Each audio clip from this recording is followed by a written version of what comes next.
Hey guys, so I'm looking at another 10-minute history video about from History Matters about Mussolini and Fascist Italy. You know, when it comes to World War II and Benito Mussolini, usually the most we learn he gets very how do you say overlooked compared to Hitler, and it kind of makes sense. Hitler really is, kind of the main focus of World War II because of, well, first of all, the atrocities he committed and just how formidable Nazi Germany was as a force. When it comes to Benito Mussolini, he got skimmed over pretty hard, especially like I remember when I was still a student and went to school, like when I was a teenager and stuff. Like when getting into World War II, we're kind of just be like, yeah, Benito Mussolini, he was a fascist and he seized power. Now let's talk about Adolf Hitler, like, you know what I mean? I believe he actually was an inspiration to Hitler. Him and Hitler got along well because of the fascist idea. And, Benito rose to power first, and I think his seizing of the government is something that Hitler tried to emulate the first time before he got arrested and, wrote Mein Kampf while in jail.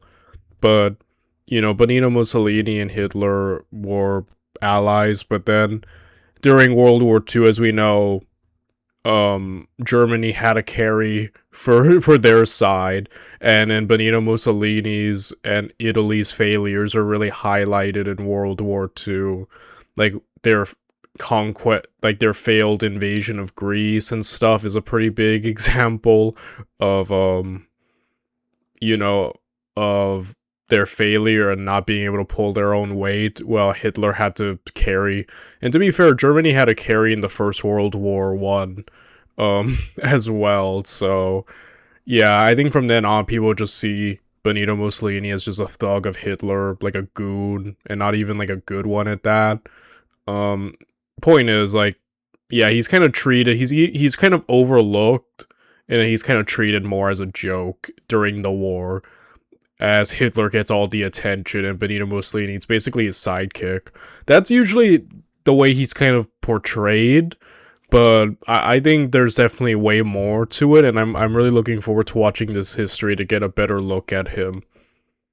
I think if I remember correctly, I remember he had a goal of restoring the Roman Empire or trying to recreate it, like an empire and stuff like that, but something like that. But obviously, yeah, Italy didn't have the greatest success in World War II, as we know. So, yeah. I'll see if any of those notions I brought up are confirmed or not in this video. So before I get started, I want to say, if you want to watch the original video by History Matters, the link to this video is down in the description down below. It's the first link you'll always find. And, if you enjoy my content and want to help me out in any way, shape, or form, feel free to like, comment, subscribe, and maybe consider being a YouTube or Patreon member. It would really help me out a lot, actually. And, yeah, with that said, and now without any further ado, we probably should get to it now. Let us watch 10-Minute History, Mussolini and Fascist Italy by History Matters. 1915 and Italy has just joined the First World War. It sided with the Entente powers despite previously having made a defensive pact with the Central powers. Because it was Austria-Hungary that invaded Serbia in 1914, that meant that it wasn't a defensive war and thus Italy could sit it out. Both sides had tried to convince Italy to join them and it was the Entente who won. Yeah, like the Kingdom of Italy, I think was still pretty new in the grand scheme of things. And, yeah, they were an ally that everyone was courting. And a lot of people made a lot of big promises to Italy, but the thing is, once it actually joined the war, it actually didn't achieve much breaking, tide-turning success, so most people ended up pretty disappointed at its involvement, and kind of didn't fully give them the lands that were all promised, so Italy felt pretty screwed, post-World War I in that regard, which I think helped build the frustration to World War II. out in the end when Italy signed the Treaty of London, which promised them all of this territory from Austria-Hungary as well as a mountain of cash. On May the 23rd, Italy declared war on the Austro-Hungarian Empire and Italy was all in. Italy didn't exactly perform very well during the war, but fortunately their main opponent was Austria-Hungary, who also didn't perform very well.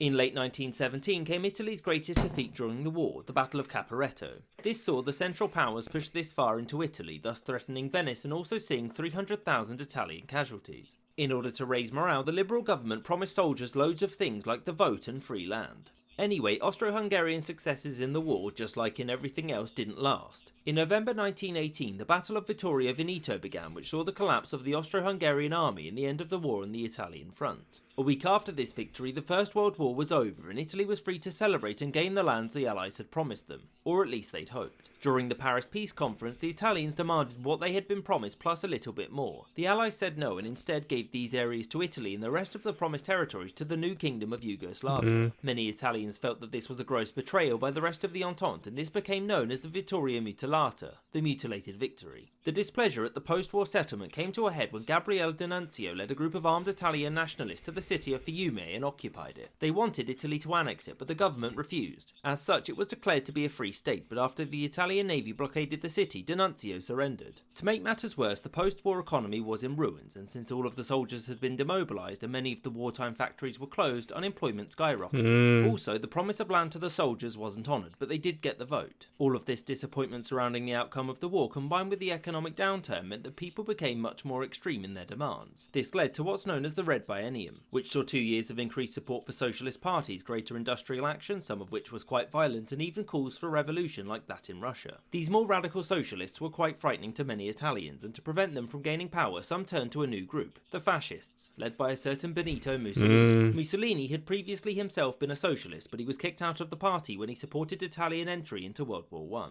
After the war, many unemployed veterans joined the Black Shirts, a fascist militia who went up and down the country making life pretty miserable for any and all socialists they could find. Mussolini wasn't in complete control of the Black Shirts though. Regional leaders like Italo Balbo held immense sway but did largely accept Mussolini's leadership. The current Prime Minister of Italy at this point was a man called Giovanni Giolitti, who was a conservative and disliked the growing power of the socialists but also was concerned about the fascists. He decided to call a new election to Italy's parliament, the House of Deputies, where he would form a broad coalition which would include Mussolini and his fascists. The idea was that giving Mussolini a legitimate position in government would make him act in a more respectable manner and kill off the fascist movement. The idea was a bad one. Yeah, but I could have told you that. So, like, you're concerned about a guy who has, ideas that worry you, and then you're like, alright, let me give you power. I'm sure that'll temper you now that I'm gonna give you more power. Oh boy. I've heard that several times in history. It never works out well, bro. Like, it's just something you know? Giolitti actually lost seats during this election and the socialists gained them, sort of. Some of the seats were gained by the newly formed Communist Party, created by a certain Antonio Gramsci. As a result, passing legislation was much more difficult and the fascists now had friends in high places. In late 1921, the fascists decided to become a formal political party, the National Fascist Party, the PNF. Mussolini wanted to enter government via peaceful means, but the party's members wanted him to take power now. On October the 28th, 1922, the fascists conducted their infamous March on Rome, whereby tens of thousands of... Alright, that's interesting. I never heard that he wanted to do things peacefully, but got pushed to more extremists to act quicker. That's an interesting... I thought he would be all in and being, like, more aggressive, but apparently he was talked into it. Black Shirts marched on Rome. Mussolini wasn't there himself though, he was in Milan ready to flee to Switzerland if it all went wrong. Victor Emmanuel III was asked to sign an order allowing the army to open fire on the Black Shirts. The king, for reasons unknown, did not, and the next day he made Mussolini the Prime Minister. So the proportional representation system used in Italian elections meant that no party ever won a majority. Mussolini, along with many others, sought to change this, and a man called Giacomo Acerbo put forward a law known as the Acerbo Law, which meant that the winning party in any future elections would get a clear majority of seats. This law was supported by most parties for two reasons. The first was that everyone hated the current electoral system since it made weak governments. The second, and arguably main reason they supported the law, was the armed black shirts who were in the room with them. Another election was held in 1924. Yeah, that's probably the bigger factor, huh? Mussolini and the Fascist Party standing for the first time at the head of a right-wing coalition. They won about 65% of the vote, and there's a lot of debate as to how clean the elections were. There was certainly violence against Mussolini's opponents, but he was also very popular, and many Italians were hoping he would fix the country's problems. The head of the socialist opposition, Giacomo Matteotti, spoke out against Mussolini's victory, saying it was tainted by the violence inflicted by his followers. Shortly after this, Matteotti was kidnapped and murdered by fascist blackshirts. The murder of Matteotti forced many... Yeah, way to prove the point, huh?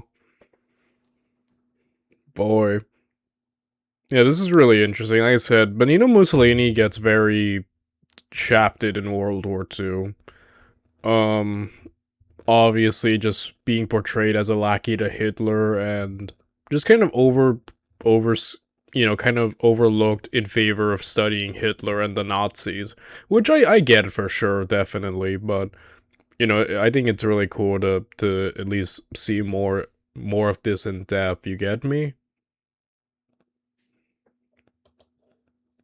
Mussolini's coalition partners to abandon him, and it looked like his grip on power was slipping. The fascist membership wanted Mussolini to be more extreme and hostile to his coalition partners, whereas Mussolini didn't want to lose more support in the Chamber of Deputies, which was becoming more and more difficult since he was directly implicated in Matteotti's murder. As such, he took a major risk. On January the 3rd, 1925, Mussolini walked into the Chamber of Deputies and dared anyone to remove him. Nobody did. This is seen as the end of liberal Italy and the beginnings of fascist Italy, but the difference wasn't immediate, and in many ways there was little difference at all. Conservatives and liberals were still being appointed to positions of authority. That said, Mussolini did become a dictator. In late 1925, he went from being the Prime Minister of Italy to being the head of the government, although he's better known by his other title, Il Duce, the leader. The next year, after a few assassination attempts, he banned all opposition parties, had Gramsci arrested, and enacted strict press censorship. The new regime began a fierce propaganda campaign and sought to present Mussolini as an unassailable leader in the same vein as the old Roman emperors. Mussolini's first goal was to fix Italy's ailing economy. He sought to increase the levels of industrialisation across Italy, which were far behind the other great powers. Mussolini also sought to win several economic battles to secure Italy's position as a leading nation, the two most important being the battle for grain and the battle for the lira. The battle for grain was designed to make... Didn't he also have the Battle of the Berths or something? I'm not sure if it's Benito Mussolini, but I heard something like he really wanted to grow Italian manpower, so he's like, everyone get pregnant. Something like that. The Battle of the Berths. Wait, let me look this up. Yeah, this is the one we call the Battle for Berths. I remember I just had a flashback to that, and back when I was learning about this back in, I think in high school. It was in one of the textbooks I remember reading. I was like, huh, interesting. What an interesting policy. Yeah, he had a lot of battles, eh? The two most important being the battle for grain and the battle for... Yeah, wanting to grow the manpower, wanting to, really push Italy forward. The lira. The battle for grain was designed to make Italy self-sufficient in grain production. The battle for the lira was meant to make the lira more valuable as an international currency, which would make importing certain resources on which Italy lacked more feasible. Mussolini also made an agreement with Pope Pius XI to settle the Roman question. The Pope didn't recognise Italian sovereignty over him, and Mussolini cut him a deal. We'll give you some money, you'll stop openly criticising fascism, and the Vatican will gain its independence. They agreed, and in 1929 the Vatican City became the world's smallest independent country. Furthermore, Mussolini... Wow, so that's the beginning. I've heard about that, like the Vatican counts as a country, and then it's like the smallest country ever. I did not know that. I thought it kind of was, because, like the authority of the Pope and whatnot. But it began here? Okay, that is interesting. I did not know that. Mussolini's government encouraged people to take up sports and also urged women to have more children. All of the aforementioned changes largely didn't work and made life worse for many Italians, but it was seen as their duty to endure for the sake of Italy. Their endurance would ideally see Italy recapture its old glory from the days of the Roman Empire. Mussolini had promised the Italians... Are you saying you're the heir of Rome? But it's just like everyone else is claiming to be? Oh, man. But, yeah, nah. He wasn't at the end. people that he would rebuild the Roman Empire for them, which is why he had ambitions on all of these countries. To the north lay Austria, who everyone knew that Germany, under a certain Adolf Hitler, wanted to annex. In 1935, Mussolini signed a treaty with France and Britain known as the Stresa Front, which guaranteed Austrian independence. You see, Mussolini didn't really like the Nazi regime in Germany, and the whole German master race thing made him uncomfortable because he, wasn't a German. The Stresa Front... Wow, that's interesting. Knowing how Hitler and Mussolini become allies later on, it's kind of cool to see that at first he was like, what's wrong with you? Obviously, not being a part of Hitler's idea of the master race probably would sour some relations there, eh? fell apart when Italy invaded Abyssinia, nowadays called Ethiopia, which was conquered by 1937. Mussolini also sent volunteers to fight... Yeah, the conquest of Ethiopia, I heard that it was an easy conquest because I think people were still using, like, more primitive weapons. So, yeah. In the Spanish Civil War, and in this conflict and the previous, Hitler had given Italy-Germany support and relations between the two countries improved. Mussolini now felt that Britain and France's time had come and gone, and that Europe would now revolve around the Rome-Berlin axis, hence where the Axis powers get their name. Italy and Germany continued their united front over the coming years. In 1938, Italy sided with Germany over the annexation of Austria and its later dismemberment of Czechoslovakia. Germany sided with Italy in 1939 when it sent an ultimatum to King Zog of Albania to accept Italian overlordship. He refused, but there was nothing that Albania could do, and so, annexation. In May of 1939, Italy and Germany signed the Pact of Steel, an alliance in which both countries promised to help the other out in the event of war. On September 1st, 1939, Germany invaded Poland, and suddenly, World War II. Mussolini wouldn't bring Italy into the war until mid-1940, after the fall of Paris. In the October of 1940, Mussolini came up with a brilliant idea. Let's invade Greece. Yeah. This was, to put it mildly, a complete disaster. An Italian... Yeah, so that's interesting. I thought he was kind of more in line with the war from the get-go. Interesting to see that he didn't fully officially get involved until the fall of Paris, so that's interesting. And yeah, the invasion of Greece is well known that the Greeks kind of beat up the Italians and basically resisted them to where Hitler had to change resources to bail Mussolini out. Troops were trounced by the Greeks, which forced the Germans to come down and bail them out. And over the next couple of years, things got much worse. The tide of the war turned against the Axis powers. Italy lost its colonies in East Africa, lost many troops aiding with the invasion of the Soviet Union, and, after the Battle of El Alamein, lost its Libyan colony in mid-1943. Sicily, then Italy proper, was invaded shortly after this, and in September 1943, Mussolini was deposed and arrested. Germany then occupied the north of Italy and set up a puppet state, the Italian Social Republic, which was led by Mussolini because he managed to escape. The rest of Italy, under Victor Emmanuel III, joined the Allies and declared war on Germany. The Italian Social Republic was plagued by issues of partisans, Italians who resisted Mussolini's rule, and they did a great deal of damage to its war effort. By April 1945, the front lines looked like this, and on the 25th of that month, the Republic collapsed. 2 days later, Mussolini was captured by partisans and shot the next day. The war, and Fascist Italy, was over. In the aftermath of Fascist Italy... Yeah, overall, a lot of failures on Mussolini's part. Very high and lofty goals that he could not, hope to achieve, unfortunately. So yeah, definitely a very almost humiliating downfall. Not much changed. The same liberals and conservatives who had been given power by Mussolini retained it after the war. Of course, Italy did see a return to democracy, and in 1946 it held a referendum on the monarchy's existence. Victor Emmanuel had abdicated on behalf of his son, Umberto II, to make the monarchy more appealing, but the Italian people voted to abolish the monarchy in 1946. And thus, the Republic of Italy was born. I hope you enjoyed this episode, and thank you for... Okay, that's cool. I'm happy to look at this, because, I've mentioned already, Mussolini's definitely just kind of... He got power, now it's good to talk about, the Nazis.